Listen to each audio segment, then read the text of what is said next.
मेरी सभी बहनों को आने वाली वट सावित्री पूजा की बहुत बहुत शुभकामनाएं। माता सावित्री और पार्वती माता की कृपा से सभी का सौभाग्य अखंड रहे, इसी मंगल कामना के साथ आज की इस वीडियो में मैं आप सभी को वट सावित्री व्रत की संपूर्ण पूजा विधि बताऊंगी। तो देखिए, कई बार ऐसा होता है कि हम अकेले कहीं बाहर रह रहे होते हैं तो हमें इस पूजा के बारे में ज्यादा बताने वाला कोई नहीं होता। तो ऐसे में हम किस प्रकार से वट सावित्री व्रत की पूजा करें, वट वृक्ष के कितने फेरे लगाएं, वट वृक्ष ना हो तब पूजा कैसे करें, पूजा के बाद सुहाग कैसे लें, पारण कैसे करें, कितने चने निकलकर पारण किया जाता है। तो इस तरह की तमाम जानकारी और सभी प्रकार की विधियां मैं आज आपको इस वीडियो में करके दिखाऊंगी, तो वीडियो में अंत तक बने रहिएगा। तो इस वर्ष यानी साल 2025 में वट सावित्री का व्रत 26 मई दिन सोमवार को रखा जाएगा। तो सभी सुहागन महिलाएं अपने पति की लंबी आयु और अच्छे स्वास्थ्य के लिए वट सावित्री के दिन बड़े ही हर्षोल्लास के साथ व्रत रहकर वट वृक्ष का पूजन करती हैं, फेरी लगाती हैं और इसके बाद ही पारण करती हैं। तो चलिए अब हम देख लेते हैं कि हमें पूजा कैसे करनी है। तो फ्रेंड्स, करवा चौथ की तरह ही वट सावित्री व्रत भी हर सुहागन महिला के लिए बहुत विशेष होता है और इसमें वट वृक्ष का ही पूजन मुख्य रूप से किया जाता है। और अगर आपके घर के आसपास बरगद का पेड़ ना हो और आप वहां पर पूजा करने ना जा सकें तो आप घर पर भी बरगद की टहनी को मंगाकर पूजा कर सकते हैं। एक दिन पहले ही टहनी को मंगा लें, गमले में लगा लें और अगले दिन यानी वट सावित्री वाले दिन इसका पूजन करें।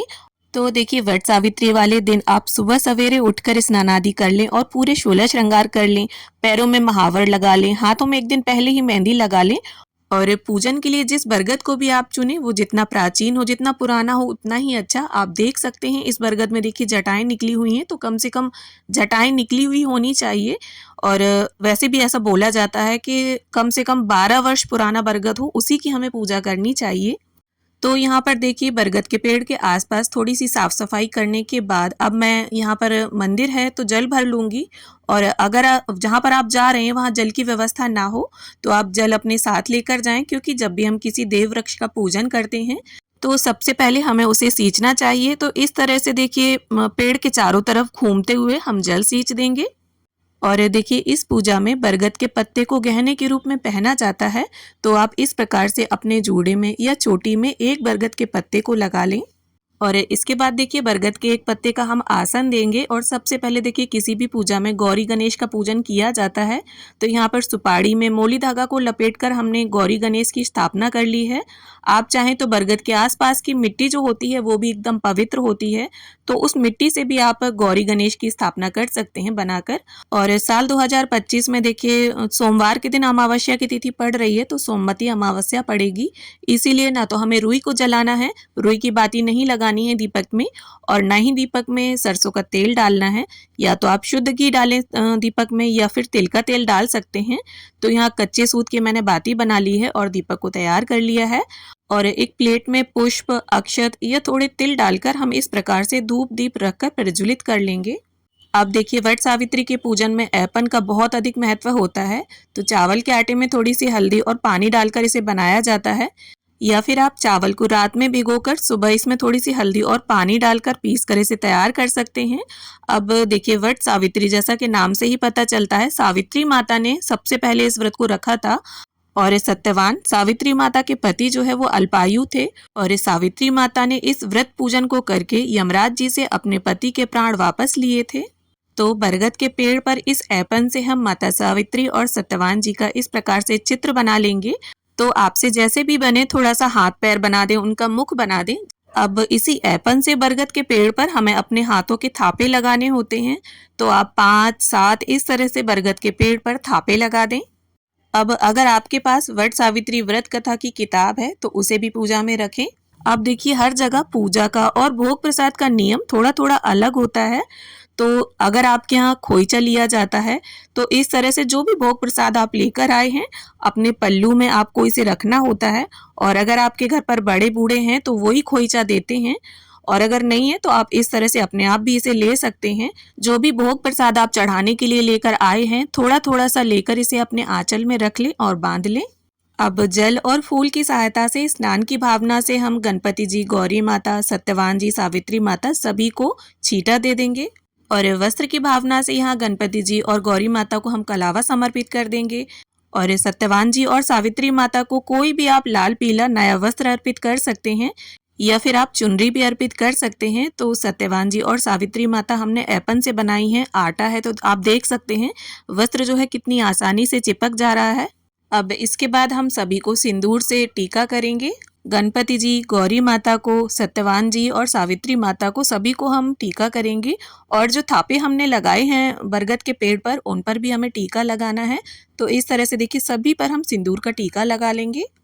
अब देखिए इस पूजा में बांस के बने पंखों का बहुत ज़्यादा महत्व है। तो यहाँ पर हम 2 पंखे रख लेंगे, एक दान के लिए और एक से पति को हवा करेंगे। तो इन पर भी हमें एपन से 5 या 7 बार टीका करना है।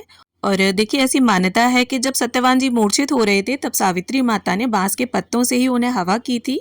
तो अगर आपको बांस के पंखे ना मिले, क्योंकि देखिए कई जगह ऐसा होता है नहीं मिल पाते हैं बांस के पंखे, तो आप खजूर का या जो भी पंखा आपको मिले आप वो पूजा में रख सकते हैं। अब इसके साथ ही बड़देव को भी हम वस्त्र अर्पित कर देंगे। तो यहाँ पर मैंने पीला अंगोछा लिया है। आप चाहें तो कोई भी नया 1.25 मीटर लाल, पीला या गुलाबी रंग का वस्त्र अर्पित कर सकते हैं। अब इसके साथ ही अगर आप जनेऊ लेकर गए हैं तो वो आप बड़देव को अर्पित करें। साथ ही देखिए इसमें 12 धागों का कच्चा सूत से या कॉटन की पीली रील से माला बनाई जाती है और बड़देव को उसे अर्पित किया जाता है। और एक माला अपने लिए भी बनाई जाती है। तो बरगद के पत्ते का इस तरह से मोड़ कर आप गहना तैयार कर लें और इस गहने को देखिए पहले सावित्री माता को अर्पित किया जाता है और फिर पूजा के बाद आप इसे अपने गले में, हाथ में या मंगलसूत्र या चेन में बांध सकते हैं। अब माता सावित्री के नाम की यहाँ पर आपको एक साड़ी, ब्लाउज पीस या चुनरी भी आप ले सकते हैं। तो यहाँ पर मैंने ब्लाउज पीस लिया है, उसके ऊपर 16 श्रृंगार की सामग्री आप रख लें। और सामग्री में चूड़ी, बिंदी, महावर, मेहंदी, सिंदूर, ये 5 चीज़ें आप ज़रूर रखें। इसके अलावा आप और भी बढ़ा सकती हैं सामान को। और साथ में दक्षिणा रख दें और अपनी शादी का सिंदूरा भी आप यहीं पर रख लें पूजा में। और अगर आपके पास फूल हैं, आप फूल लेकर गए हैं तो सभी को फूल चढ़ा दें। अगर फूल नहीं है तो कोई बात नहीं, बिना फूलों के भी आप पूजन कर सकते हैं। और भोग प्रसाद में आप जो भी लेकर गए हैं, जो भी आपके यहाँ चढ़ता है, पूड़ी, पुआ, गुलगुला या बरगदे, वो आप सभी को समर्पित करें। और साथ में अगर आपने बाजार की मिठाई मंगवाई है और इसके साथ ही जो भी फल लेकर आप गए हैं, मौसम में आने वाले जो भी नए फल हैं, 5 तरह के, 2 तरह के या फिर एक ही तरह का, जो भी जैसा भी उपलब्ध है, आप वो सभी को अर्पित करें। और ये देखिए वट सावित्री की पूजा में भीगे हुए काले चनों का विशेष महत्व है। तो इस तरह से सभी को हम काले चने अर्पित कर देंगे। अब देखिए वटवृक्ष की हमें परिक्रमा करनी है। तो परिक्रमा करने के लिए आप कच्चा सूत या कलावा ले सकते हैं, कलावा सूती होना चाहिए, या इसके अलावा कॉटन की पीली रील ले सकते हैं। और इस तरह से देखिए आंचल में हमें अपनी शादी का सिंदूरा और इसके साथ ही जितने भी आपको फेरी लगानी है उतने आप चने ले लें, जिससे परिक्रमा की जो गिनती है वो गड़बड़ नहीं होगी।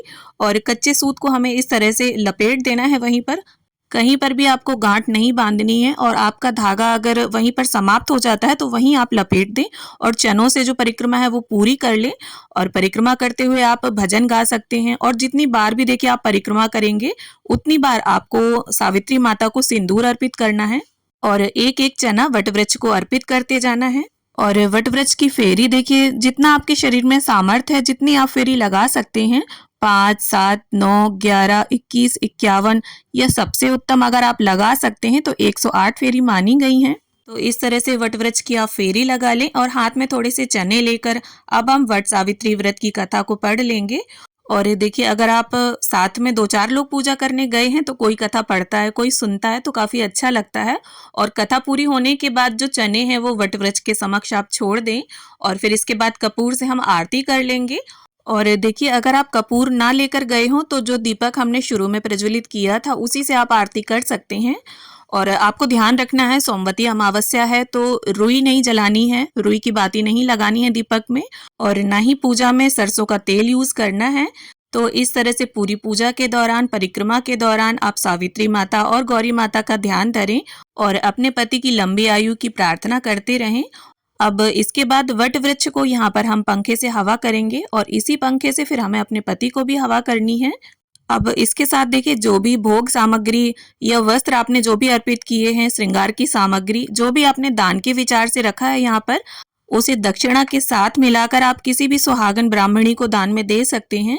या अगर ब्राह्मणी ना मिले तो आप अपनी ननंद को या जेठानी को, जिसके भी आप पैर छूते हैं, उन्हें दान में दे सकते हैं। और श्रृंगार का सामान जो भी आपको अपने लिए चाहिए प्रसाद रूप में, उसे आप डबल करके रखें। अब इसके बाद जल फिराकर पूजा का हम आचमन करेंगे और हाथ जोड़कर प्रार्थना कर लेंगे कि हे सावित्री माता, जिस तरह से आपने अपने पति सत्यवान की प्राणों की रक्षा की, उसी तरह से हम भी अपने पति के प्राणों की रक्षा कर सकें, इतनी कृपा करना माँ। अब इसके बाद वट वृक्ष की सेवा की जाती है और उनसे गले भेंटा जाता है, गले मिला जाता है। अब इसके बाद गौरी माता से और सावित्री माता से हमें सुहाग लेना होता है। तो आप इस तरह से देखिए, नई सिंदूर की डब्बी ले जा सकते हैं, या फिर अगर शादी के सिंदूरे में आपने नया सिंदूर भरा है तो आप उसे पहले माता को समर्पित करें, दोनों माताओं को। और फिर इसके बाद जितनी बार भी आप उन्हें समर्पित करेंगे उतनी बार ही आपको इसे वापस से अपनी मांग में भरना होगा। तो इस तरह से सुहाग लेने की विधि जो है वो संपन्न हो जाती है।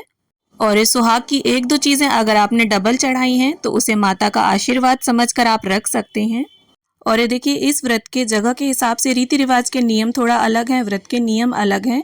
कहीं कहीं पर देखिए पूजा करने के बाद भोजन ग्रहण कर लिया जाता है और कहीं कहीं पर पूरे दिन व्रत रखा जाता है, पूजा के बाद केवल फलाहार किया जाता है। और व्रत का पारण जब होता है तब 11 चने और बरगद की एक कोपल निगलकर व्रत का पारण किया जाता है। सबसे पहले यही ग्रहण किया जाता है और चनों को और कोपल को पानी की सहायता से निगला जाता है, चबाया नहीं जाता।